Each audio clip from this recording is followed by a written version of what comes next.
இன்றைய உணவு இன்றைய உணவு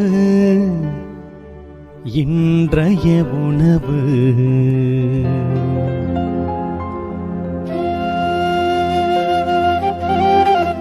நற்செய்தி வழங்குபவர் தந்தை நிர்மல் ராஜ்.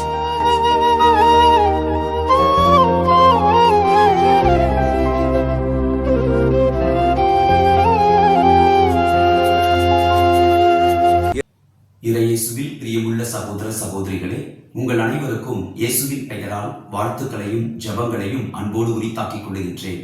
இன்றைக்கு இயேசுவின் முன்னோடியான திருமுழுக்கு யோவானுடைய பிறப்பு விழாவினை நாம் கொண்டாடுகின்றோம். லூக்கா நற்செய்தி முதல் அதிகாரம் 57 66 மற்றும் 80வது இறைவார்த்தை நம்முடைய சிந்தனைக்கு தரப்பட்டிருக்கிறது. அவருடைய பிறப்பு நிகழ்வை பார்த்த மக்கள் ஆச்சரியப்பட்டு போகிறார்கள். காரணம், அந்த குழந்தை ஆண்டவருடைய கைவன்மையை பெற்றிருந்தது.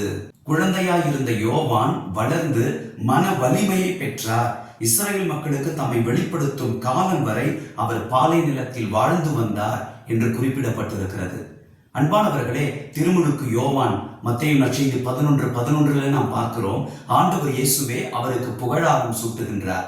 மனிதராய் பிறந்தவர்களுள் திருமுழுக்கு யோவானை விட சிறந்தவர்கள் யாரும் இல்லை.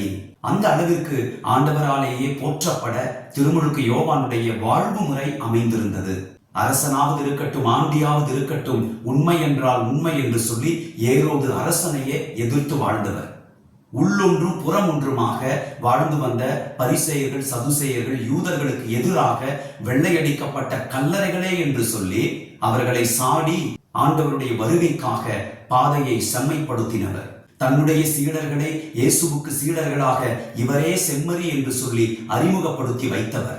தன்னுடைய உயிரே போனாலும் பரவாயில்லை என்று சொல்லி ஏரோது அரசனிடத்தில் உண்மைக்காக தன்னுடைய உயிரையே கொடுத்தவர். அன்புக்குரியவர்களே, ஆண்டவருடைய கைவன்மையோடும் அவர் கொடுக்கிற மன வலிமையோடும் தான் நாம் ஒவ்வொருவரும் இந்த உலகத்திலே பிறக்க ஆண்டவர் திருவுளம் பற்றினார். யாக்கோபு திருமுகம் முதல் அதிகாரம் 3-4 வசனங்களிலே நமக்கு சொல்லப்பட்டிருக்கிறது. உங்கள் நம்பிக்கை சோதிக்கப்படும் போது மன உறுதி உண்டாகும் என்பது உங்களுக்கு தெரியும். உங்கள் மன உறுதி நிறைவான செயல்களால் விளங்கட்டும் என்று குறிப்பிடுகிறார். நம்முடைய மன உறுதி நிறைவான செயல்களால் விளங்க வேண்டும். நிறைவான செயல்கள் என்பது இந்த உலகம் நமக்கு தருகின்ற பணத்தை மையப்படுத்தியோ, பதவியையோ, திறமையையோ, உலக செல்வாக்குகளையோ, மக்கள் பலத்தையோ மையப்படுத்தியது அல்ல. மாறாக உண்மைக்கு சான்று பகர்வது, ஆண்டவர் இயேசு மெசியா என்று அனைவரும் அறிந்து கொள்ளும்படியாக எடுத்துக்காட்டான வாழ்க்கையை வாழுவது.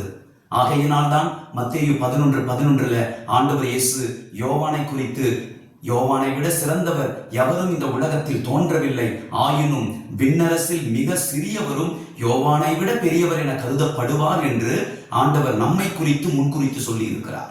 நாம் ஒவ்வொருவரும் கூட திருமுழுக்கு யோவானை போல தாயின் கருவில் உருவாகும் முன்பே நாம் ஆண்டவரால் அறியப்பட்டிருக்கிறோம், அவரால் அழைக்கப்பட்டிருக்கிறோம். நம்முடைய பெயர்கள் எல்லாம் அவருடைய உள்ளங்கையில் பொறிக்கப்பட்டிருக்கிறது. அவருடைய கைவன்மை நம்மிடத்திலும் இருக்கிறது. நமக்கு தேவையானதெல்லாம் திருமுழுக்கு யோவானை போல மன வலிமை. இந்த வலிமை நம்முடைய அன்றாட வாழ்க்கையில் நீதிக்காக, உண்மைக்காக, சகோதர அன்புக்காக, விவிலிய மாண்புகளை வாழ்வதற்காக நம்மை அர்ப்பணிக்கும் பொழுது மன உறுதி உண்டாகும். ஆண்டவருக்கு சான்று பகர முடியும். எங்கள் அன்பின் ஆண்டவரே, மனித பிறப்பை நீர் எங்களுக்கு தந்திருக்கிறீரே, உமக்கு நன்றி.